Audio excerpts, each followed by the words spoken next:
una nueva edición, número 42 de La Voz del Caminante. Mi nombre, Alejandro Pablo Miranda, agradecidos de que estén acompañándonos en estos encuentros semanales. Desde ya, gracias, por supuesto, a las radios que hacen posible la difusión y el contacto, esto de que estemos comunicados.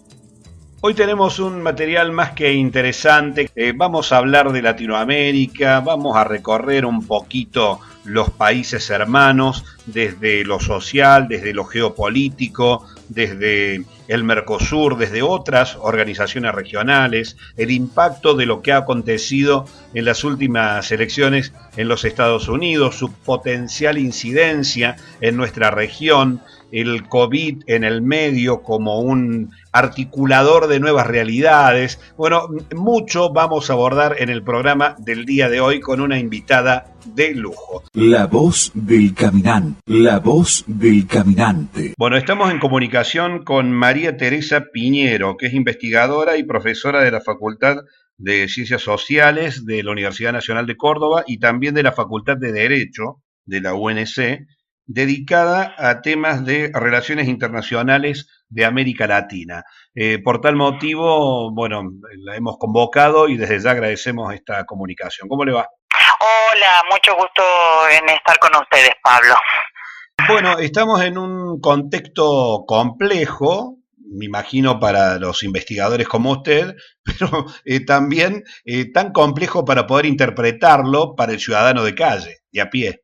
Ya lo creo que es complejo y qué interesante lo que decís de poder interpretar todos estos procesos internacionales, aunque hay un punto ahora interesante, ¿no? Fíjate que la pandemia nos ha traído a todos como una dimensión internacional de los procesos, ¿no? Es como que todos los ciudadanos de alguna manera sienten que tienen que mirar al mundo porque el mundo nos ha atravesado, ¿no? Sí, esto que ocurría, bueno, desde hace algunas décadas del mundo mirándolo desde la política, la geopolítica de escala global, que tal vez no se trasladaba en el plano general a la población, la pandemia ha traído esto como un dato relevante. Absolutamente, como un dato relevante, y me parece que los ciudadanos sienten la necesidad de informarse y de comparar si lo que se va haciendo en su país tiene parangón con lo que se va haciendo en otros lugares, y donde va teniendo como una sensación de seguridad o inseguridad según el ritmo de esa escala global de la que vos hablas.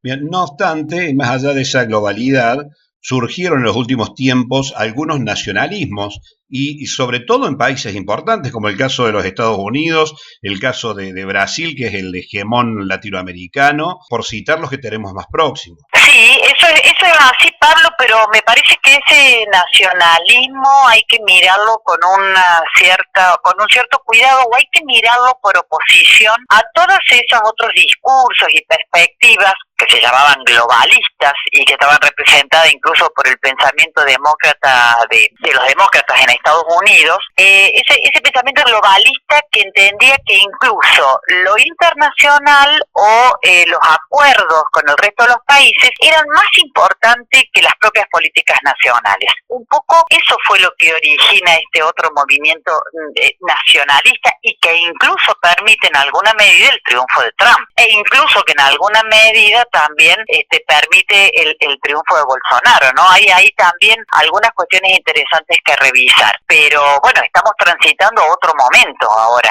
Supuestamente entraríamos a otro momento internacional con el triunfo de Biden. En este sentido, pienso que se inaugura un nuevo momento en las relaciones que se están dando, que se van a comenzar a dar a partir de este hecho de Estados Unidos con América Latina y de América Latina con el resto del mundo y de América Latina entre sí. Me parece que ahora va a haber como unos cambios interesantes, que esto no tiene que llevar a sobredimensionar el papel de Estados Unidos en la región, pero sí que nosotros estamos siempre en la agenda de Estados Unidos, a pesar de que eso sea como motivo de discusión y se diga no somos importantes para Estados Unidos. Sí somos muy importantes para Estados Unidos, porque en alguna medida el control que Estados Unidos tenga sobre lo que se designa este patio trasero, que es América Latina, tiene que ver también con la imagen que Estados Unidos construye en el resto del mundo. Su capacidad de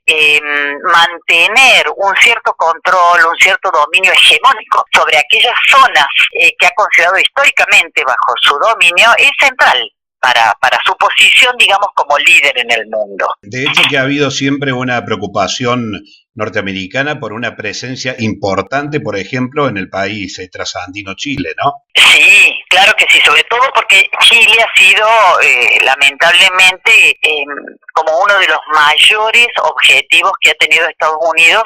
Primero, no olvidemos, Pablo, de que Chile tuvo el primer experimento socialista democrático, que no es lo mismo que socialdemócrata, socialista democrático, tuvo el primer experimento, y esto fue un golpe muy grande para Estados Unidos y sus aliados en un contexto de Guerra Fría. Digamos, que hubiese un Estado que se atreviera a desafiar las políticas del anticomunismo en un contexto de Guerra Fría de Estados Unidos, fue visto como justamente una provocación por parte de Chile. Y la intervención de Estados Unidos en ese sentido en Chile siempre fue muy clara. De manera tal que es uno de los primeros estados donde se incorpora la dinámica del neoliberalismo golpista, porque no solamente Estados Unidos interviene de la manera en que lo hace a partir de ese momento, que es a través de los medios de comunicación, a través de la penetración de las empresas extranjeras, copando todos los espacios, ya no con las intervenciones militares directas, como en otros momentos, sino a través de otros instrumentos que generaban mayor hegemonía y mayor posibilidades dentro de cada estado. Bueno, Estados Unidos trabaja para el golpe de Estado en Chile y luego trabaja para sostenerlo a Pinochet en el gran poder que tuvo, y que podemos decir que tuvo prácticamente hasta hace poco tiempo, porque las últimas decisiones tomadas en Chile con el plebiscito, yo creo que ahí hoy por fin se entierra definitivamente a Pinochet en Chile. Bien, un quiebre en la estructura de la política chilena en base a esa arquitectura que es la Constitución Nacional del país hermano, que hasta el momento se venía manejando precisamente con una constitución del gobierno de Pinochet. Exactamente. Es una cosa muy... Por eso, lo de Chile es algo interesante también, Pablo, porque si bien ha sido como muy festejado, y lo cual es lógico y es cierto, no todos los estados dentro de América Latina han tenido el mismo ritmo en incorporar en la transición democrática la noción de que los derechos humanos deben transversalizar todas sus políticas. No todos los estados han tenido los mismos ritmos. Y Chile en ese sentido ha tenido un ritmo muy, a mi entender, bastante lento. Y esto se ha visto reflejado en esto que ha ocurrido, digamos, que tenga que existir un plebiscito para quitar ciertos elementos o para reformar una constitución que venía de la época de la dictadura es como difícil de metabolizar, ¿no? Por lo pronto Argentina tuvo otro ritmo. Felizmente, ese otro ritmo nos permite seguir sosteniendo algunos baluartes de derechos humanos que no se ven en toda América Latina. Por eso el concepto que es interesante pensar es los diferentes ritmos en la incorporación de los derechos humanos, transversalizando las políticas públicas, no ha sido igual. Es decir, la transición democrática no es como una categoría o un proceso que comenzó, terminó y se cerró como un paquete. No. Fue un proceso que no permitió esta idea de incorporación en todos los estados latinoamericanos. Pero bueno, por eso digo que el tema de Chile, y como vos bien decís, la Constitución, no solamente la Constitución, sino que además la figura, es decir, la figura de que hubiese un senador militar, como si estuviésemos en el Virreinato del Río de la Plata, en la Constitución del 19 del Virreinato del Río de la Plata, es una cosa que es imposible de pensar por lo pronto en Argentina, ¿no? Sí, también llama la atención, para analizarlo, cómo dieron este proceso también en Chile, ¿no? De un año en la calle a buscar una salida institucional, creo que en este doble juego de la palabra, ¿no? En el juego de las instituciones, pero también como instituyendo o tratando de instituir un nuevo orden. Claro que sí, un nuevo orden institucional, y un nuevo orden en el imaginario colectivo.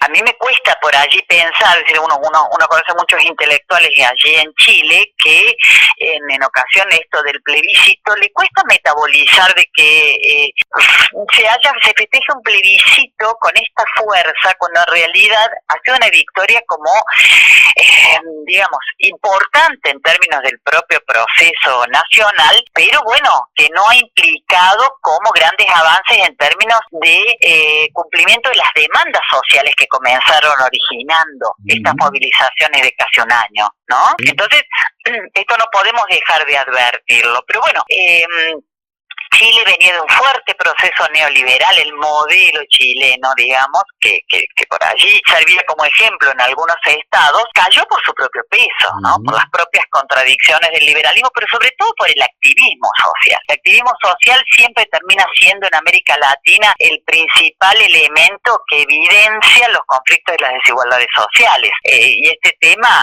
hasta ocurrió en Bolivia, fijémonos, fue la gran fuerza del pueblo la que logra que se abran las elecciones nuevamente, de que se paren las persecuciones de los procesos penales contra Evo Morales, que se paren o se suspendan, digamos, todo seguirá sus cursos, pero al menos que el gran escándalo boliviano que implicó el golpe de Estado fue la propia movilización, fueron las guerras o los conflictos sociales al interior de Bolivia lo que le dieron un tono diferente, así que sí, estamos frente a un momento complejo e interesante. Veo que también hay como un proceso típico de este tiempo, tal vez atravesado por la virtualidad, ¿no? La rapidez, estamos hablando de dos procesos contemporáneos, en los dos casos, más allá que con matices distintos, en lo que todo transcurrió en un año. Exacto. Sí, en tiempo parece que la virtualidad nos trajera incluso una aceleración de los tiempos reales, al menos se vivencian de otra manera, incluso son capaces de provocar determinados efectos, esto de la virtualidad, ¿no? Al mismo ritmo, fíjate que hace cuántos años nosotros discutíamos el voto Bolsonaro y lo que había implicado en las redes sociales, y la digitalidad había sido una condición de posibilidad de este triunfo de Bolsonaro, y estos medios y las redes sociales son también una condición de posibilidad también para todo tipo de manifestaciones sociales o de realizar parates. Yo siempre cuento que en ocasión del ALCA, las primeras manifestaciones, quienes le ponen el parate al ALCA, más allá de la cumbre de presidentes de Mar del Plata, que le ponen un rotundo no a esa propuesta de Estados Unidos de un área de libre comercio que iba desde la punta del continente hasta Tierra del Fuego, que hubiese implicado realmente una destrucción de todas las economías regionales. Bueno, esto comienza por las redes que en la época esta que estamos hablando del 2000, 2002, 2003, 2004 todavía eran muy precarias, pero que ya implicaron una gran forma de comenzar a gestionar la reflexión social y la activación de la movilización social. Y eso es muy interesante también, ¿no? Una condición de posibilidad, no solamente, no solo para lo malo, sino también para lo bueno. Claro. Pregunta que tenía para hacerle es que está como subvaluada la palabra Mercosur. En términos reales, ¿es así? O sea, tengo la sensación que no valoramos al Mercosur como una herramienta posible. Y bueno, mucho tendrán que ver los medios hegemónicos por el poco espacio que ocupa precisamente la política internacional entre los pares del Cono Sur. Yo creo que sí, que estás en lo cierto. Tu pregunta me parece muy atinada. Creo que está subvaluado el término Mercosur, y está subvaluado tanto por las corrientes de derecha o las corrientes más neoliberales, como también por las corrientes más progresistas, que han encontrado, y estamos hablando de aquel primer proceso, aquel tiempo, el 2005, 2014, en el cual 2004 al 2014, en el cual comienza un proceso regional de reivindicación de los espacios de integración regional, pero sin embargo el foco en aquel momento tampoco se pone en el Mercosur. Ahí, sino que se crean nuevas asociaciones, ¿no? UNASUR, CELAC, se potencia y se crea el ALBA, otros mecanismos. creo que acá hay un núcleo que nunca podemos terminar de destrabar en relación a Mercosur, que es el núcleo de cómo trabajar asociativamente en términos de comercio con nuestros pares o con nuestros hermanos latinoamericanos, sin que entremos en una competitividad que anule toda posibilidad de cooperación. Cuando ese es un núcleo difícil de destrabar, porque en realidad, por eso es que Mercosur abandona o deja de lado en cierta medida ciertos horizontes de integración política y los lleva a otros organismos y a otras creaciones regionales y deja que la cuestión comercial se concentre en Mercosur por una especie, vuelvo a decir, de un cierto desaliento frente a la imposibilidad de crear mecanismos que no sean puramente competitivos. Entonces, yo creo que es una cuestión que yo coincidiría, creo que vos y yo coincidiríamos en esto, en que hay que potenciar en Mercosur estos otros aspectos que permitan que no sea la competitividad lo que genere solamente los acuerdos comerciales. Y para eso hay que crear un cinturón protector de las estrategias del Mercosur, crear otras maneras, pero dentro del Mercosur, no por fuera de él. Entonces yo coincidiría que creo que es la hipótesis que vos estás pensando en esto, que es potenciar el Mercosur, no poner afuera todas las energías en otro tipo de alianzas estratégicas regionales, porque en el fondo lo que hay en relación al Mercosur es ese temor o esa sospecha que siempre se ha tenido, y es que en términos comerciales competitivos, los países de América Latina terminen siendo fagocitados por las alianzas que los países más fuertes del Mercosur como Brasil o Chile terminen generando con los otros países más fuertes como Estados Unidos, la Unión Europea o China. Entonces, ese miedo, y ya se decía en la década del 70, tenemos, como decían los autores críticos y preocupados por la integración regional competitiva, mirá, te digo, en la década del 70, cuando ellos decían tener cuidado de que, por ejemplo, Brasil no se convierta en un procul, ¿no? No se convierta en el aliado de Estados Unidos. Es lo que es hoy, incluso. Claro. Ese miedo creo que siempre, o esa cuestión de duda, está siempre latente a poner todas las fichas al Mercosur. Y por eso se lo va dejando. Así que yo creo que creo que es lo que vos estás planteando en tu pregunta, que hay que potenciar nuevamente el Mercosur para crear estrategias que embriden a la competitividad destructiva dentro de los propios estados del Mercosur, ¿no? Como una estrategia latinoamericana. ¿Hay algo que aprender de la experiencia de Comunidad Europea? Sí, yo creo que sí, que hay muchas cosas para aprender.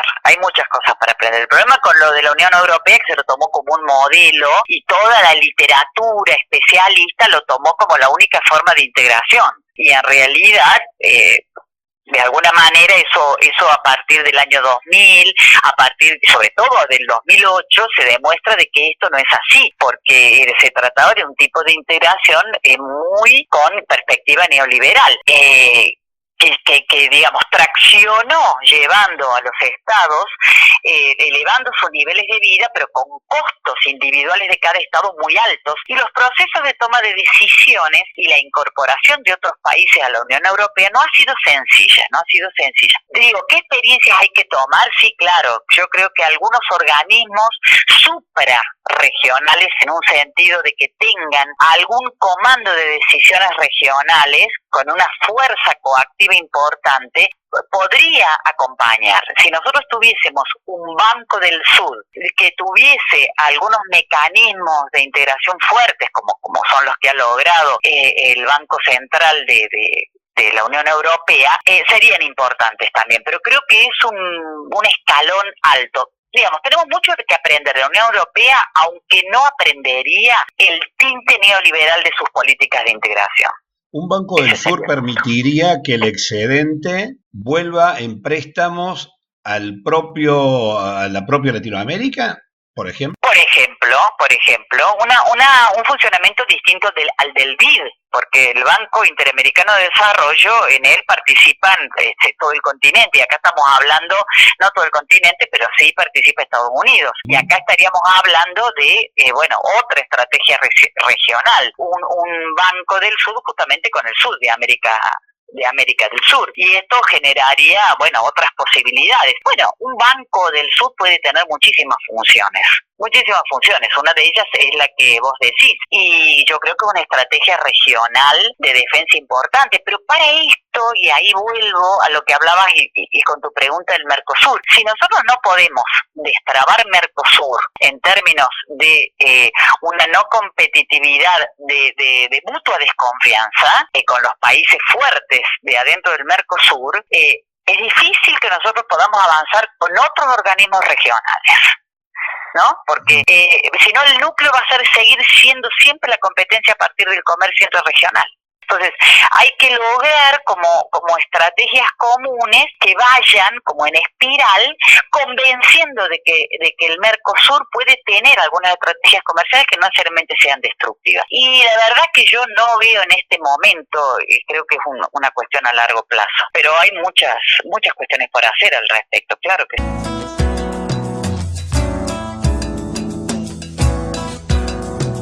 Estamos compartiendo el programa con la investigadora y profesora de la Facultad de Ciencias Sociales y también la Facultad de Derecho, ambas de la Universidad Nacional de Córdoba, dedicada a la teoría y a los procesos latinoamericanos, ¿no? En relaciones internacionales en América. En este segundo bloque vamos a meternos en la realidad peruana, ¿sí? Que está convulsionada en estos últimos días, pero una realidad que no es nueva. Si bien han destituido a través de una impeachment en el Congreso al presidente Vizcarra, bueno, la inestabilidad política lamentablemente se ha hecho moneda corriente en Perú. Y después, bueno, Estados Unidos, sin Trump, lo que viene, pero también con el legado Trump, lo que queda allí, lo que ha acontecido en la sociedad, es decir, Estados Unidos hacia adentro y Estados Unidos hacia afuera. Y por supuesto, también aprovechamos la ocasión para hablar de Argentina. Continuamos compartiendo este diálogo, esta entrevista con María Teresa Piñero. En el plano político, lo que está aconteciendo en Perú, y que no es nuevo, ¿no? Más allá de las portadas que se le estarán dando en las últimas horas por la caída del gobierno actual de Vizcarra, en realidad habla de una sociedad en la cual se ha hecho mella de las instituciones y parece que Perú desde hace más de una década, me atrevo a decir dos, navega sin rumbo. Esto es una alerta para lo que acontece ahora en la Argentina, donde el debate de la calle y de la calle a las redes y de las redes a los medios van socavando las instituciones. No sé si termino de comprender, pero me parece que tiene que ver con lo que estás diciendo de los medios de comunicación y cómo ellos representan o redecodifican un llamado sentido común sobre lo que acontece en las calles. Perú, como el resto de América Latina, si uno miraba rápidamente y si estaba en esos lugares, advertía que el control de los medios hegemónicos es impresionante, y es un control de poder instalar un sentido común que se repite una y otra vez en todos los espacios de comunicación, ¿no? Cuando hay un solo medio informativo, un canal oficial, nuestro Telam, por así decirlo, es muy difícil que haya una diversidad, digamos, cuando esto está controlado monopólicamente. Si entiendo tu pregunta, creo que sí, que es muy difícil. Creo que hoy si hay dos amenazas graves a las democracias latinoamericanas y en el resto del mundo, son la hegemonía de un sentido común dado por los medios de comunicación y las alianzas del capitalismo transnacional. Para mí esos son las dos amenazas más grandes a las democracias en la actualidad. Yo vuelvo a decir lo que he dicho en otras ocasiones. ¿Y por qué? Porque tienen amplia legitimidad. Ese es el mayor problema. Tienen amplia legitimidad los medios de comunicación porque la gente efectivamente cree, a pesar de no querer creer, cree el mensaje, lo incorpora, aunque sea de tanto escucharlo, de tanto ser repetido, incorpora un determinado sentido común, o sea, lo legitima. Y en relación a las alianzas del capitalismo transnacional, porque por alguna extraña cuestión que sería muy larga de que la discutiéramos, pero en algún momento lo hemos hablado, como que está vinculada a nuestra construcción colonial, digamos, la gente termina dándole un voto, la ciudadanía, le termina dando votos de confianza a los funcionamientos de un capitalismo transnacional. Le termina dando de confianza, ¿no? Ya sea por resignación, ya sea por elección, ya sea porque camina en la calle a la par de uno, a través de los medios, a través de los monopolios, a través de los créditos. Se produce la transformación cultural, digamos, también. Claro. Entonces son como dos grandes cuestiones que van transformando las culturas, van creando un sentido común, pero van siendo legitimadas, es decir, van teniendo votos de confianza. Entonces es muy difícil construir allí un discurso que pueda mostrar otra realidad, ¿no? Usted decía al principio de la charla, mostraba en otras palabras, pero la diferencia de lo que ocurre a nivel superestructuras y a lo que ocurre a nivel estructura social. Cuando me decía lo que ocurría en los Estados Unidos, como que había habido una disociación de largas promesas y nuevas crisis que potenciaron la aparición de personajes en Estados Unidos como Trump o de Bolsonaro en Brasil. Parte de esto, digamos, de lo que estamos hablando. Yo creo que sí, que es parte de esto, pero también es parte, yo creo que las elecciones de Estados Unidos hay que analizarlas a nivel del mundo y de la región y a nivel de lo que ocurre en Estados Unidos internamente. Uno puede pensar, la elección de Trump creo que no se debe necesariamente a un falso sentido común, sino también a un sentido común predominante que fue disputado en algunos vacíos. A ver, ¿qué quiero decir con esto? Hasta Trump, la política que se planteaba dentro de Estados Unidos era una política que subordinaba incluso las políticas interiores al liderazgo de Estados Unidos en el mundo. Digamos, lo que se le ofrecía también al pueblo estadounidense era, bueno, miren, nosotros tenemos del presupuesto un porcentaje sumamente importante para que Estados Unidos lidere el sentido de las democracias en el mundo. Esto estaba absolutamente desgastado dentro de Estados Unidos, incluso es uno de los motivos por los cuales gana Trump. Entonces, eso por un lado. ¿Por qué? Que es una de las preguntas, digamos, una de las cuestiones que si uno escucha y miró las encuestas en su momento, se decía, pero ¿por qué Estados Unidos tiene, con estos índices altísimos de pobreza, índices altísimos de mala calidad en los servicios de salud y demás, destinar tanto presupuesto a liderar la democracia global? Esto se cuestionó en Estados Unidos. Por otra parte, el nacionalismo vino de una protección de la propia economía nacional frente al componente transnacional. Una cosa atrajo a la otra. Trump propuso nuevamente la marca Estados Unidos y eso tuvo como un imaginario y se tomaron medidas al respecto. Uno podía ver que una de las primeras medidas que se tomó en Estados Unidos es que para que las empresas tuvieran acceso a determinados créditos tenían que mostrar que efectivamente el no sé qué porcentaje de productos se hacían efectivamente en el territorio. Una geopolítica diferente frente a una transnacionalización del capital y de los mercados y sobre todo del trabajo.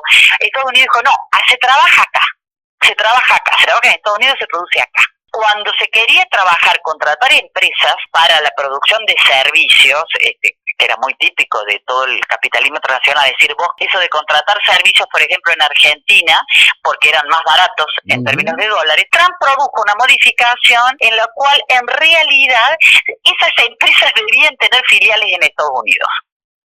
Entonces, es cosa de nacionalizar la producción del servicio. Esto no es un dato menor. Y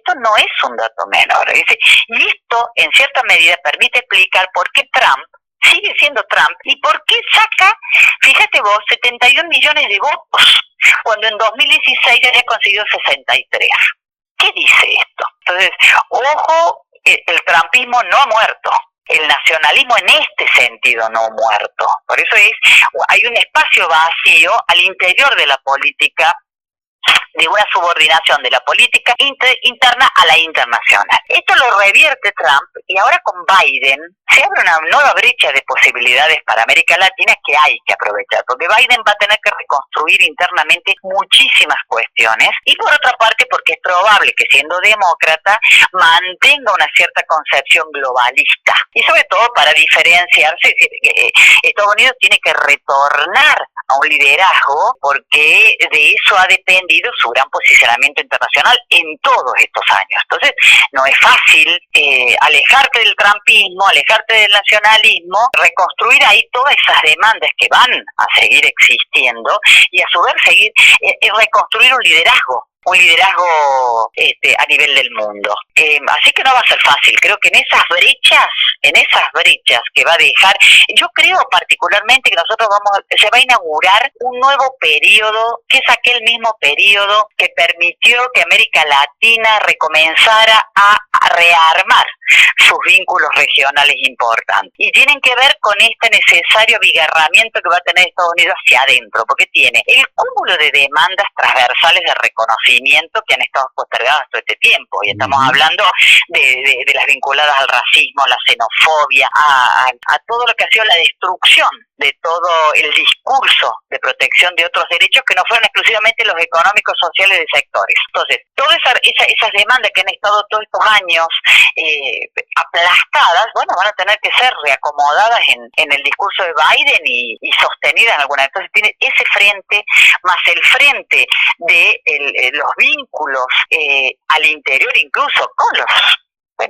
con todo con la reforma del sistema electoral que necesariamente ya la están planteando, con las reformas, que eso va a aparejar un reacomodamiento de todas las relaciones dentro de lo que es el sistema de Estados Unidos. Así que tienen como un desafío interno que creo que es un momento de oportunidad. Bueno, por último, y para no abusar más de su amabilidad, Argentina.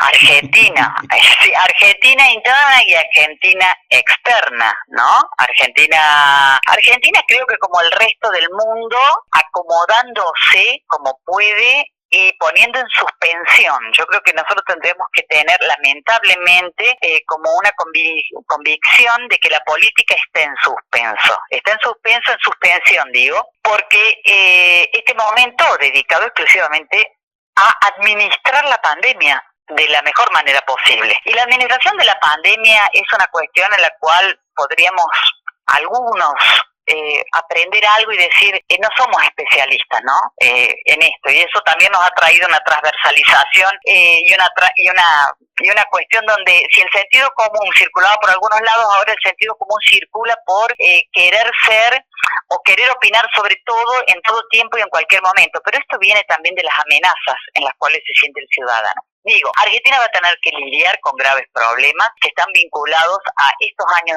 en los cuales un gobierno recién asumido no ha podido tomar las decisiones fundantes centrales que se toman los 2 primeros meses de asumir el cargo, ¿no? Digo, 2 meses simbólicos, es como decir, bueno, no ha podido hacerlo, que son las decisiones estructurales que sientan las bases y donde hay un discurso, bueno, hacia allá vamos, esto es lo que se propone, y eso genera mucha deslegitimidad y mucho esfuerzo para un gobierno que recién asume. Yo considero que felizmente en Argentina sostenemos en esto que hablábamos de las transiciones democráticas a sus ritmos y a sus tiempos. Argentina no ha permitido algunas cuestiones como por ejemplo la destitución de presidente. Nosotros desde el 83 en adelante hemos sostenido como un pacto implícito, ¿no? El pacto implícito es sostener, de alguna u otra manera por los mecanismos que fuera, sostener al gobierno. Lo cual no se cumplió lamentablemente en 2 ocasiones de la transición democrática, lamentablemente, pero creo que a partir de 2001 hay como un pacto implícito en relación a esto. De todas maneras, digo, no se cumplió ni con el gobierno del 83 ni con el gobierno del 2000. No obstante, las salidas estuvieron marcadas por los pasos que marcaba la institucionalidad del momento, ¿no? Sí, esto es muy importante, es muy importante de marcar. Entonces eso por un lado, a mí realmente no es una cuestión que me traiga problemas. Creo que el problema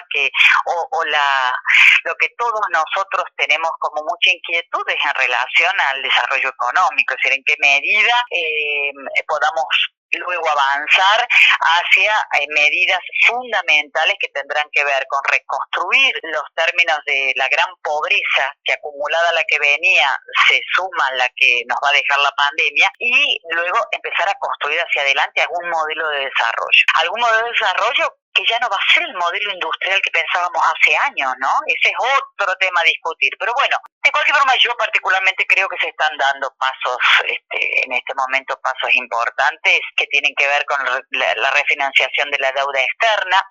Ahora estaba leyendo que justamente se había enviado el proyecto, Guzmán envió el proyecto para que toda deuda externa tenga que, no toda, sino la deuda externa bajo ciertas condiciones, tenga que pasar por el Congreso de la Nación. Parecen cuestiones que no son urgentes, pero sí son urgentes. Son urgentes. Urgente solamente sostener al COVID y paliar la pobreza. Si alguien me preguntara a mí, claro, ¿qué es lo urgente? Lo urgente es eso, administrar la pandemia en términos de salud, sostener un sistema de salud, crear instrumentos o mecanismos que permitan que los argentinos no mueran y que sean contenidos, y luego paliar la pobreza y la desigualdad brutal que aparece esta pandemia. Eso es lo urgente. El resto es todo a discutir. Es todo a reconvenir y a pensar en los espacios institucionales. Entonces, si una reforma jubilatoria es importante o no, yo no sé, ¿en relación a qué? ¿A la urgencia de una pandemia? Depende de qué es lo que vos estés sentando. Sí, estamos en un contexto excepcional, digamos, ¿no? Exacto, en un contexto excepcional. Y como contexto excepcional, 2 o 3 cosas sí son las efectivamente urgentes e imprescindibles. Y el resto es parte de políticas, a debatir y a discutir dentro del Congreso. Puede parecer que la ley del aborto no es urgente, y es una política. Sienta las bases de un modelo de sociedad, sienta las bases hacia un futuro. Entonces, ¿cómo no va a ser importante? Que eso no se habla urgente. Entonces, por allí, hay que trabajar esta cuestión.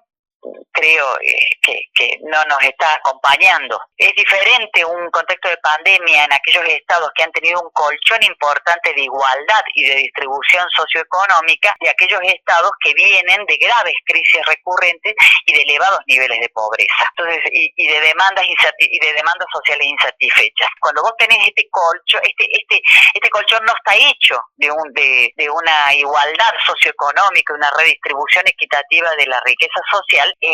La pandemia arrasa con eso, indudablemente. Es que es muy difícil. Maysi, te agradezco esta comunicación. Realmente es un orgullo para nosotros poder contar con tu testimonio.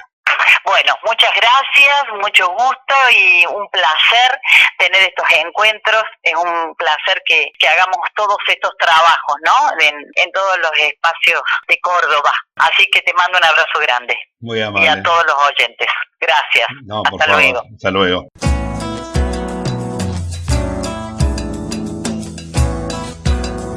Bueno, estamos disfrutando de La Voz del Caminante. Allí concluíamos este diálogo, entrevista con María Teresa Piñero, una especialista en temas de relaciones internacionales en América, ¿no? Docente de larga trayectoria en la Universidad Nacional de Córdoba. www.caminantedigital.com.ar. Seguinos en Facebook, Caminante Digital, Instagram y Twitter, Caminante AR. Sí.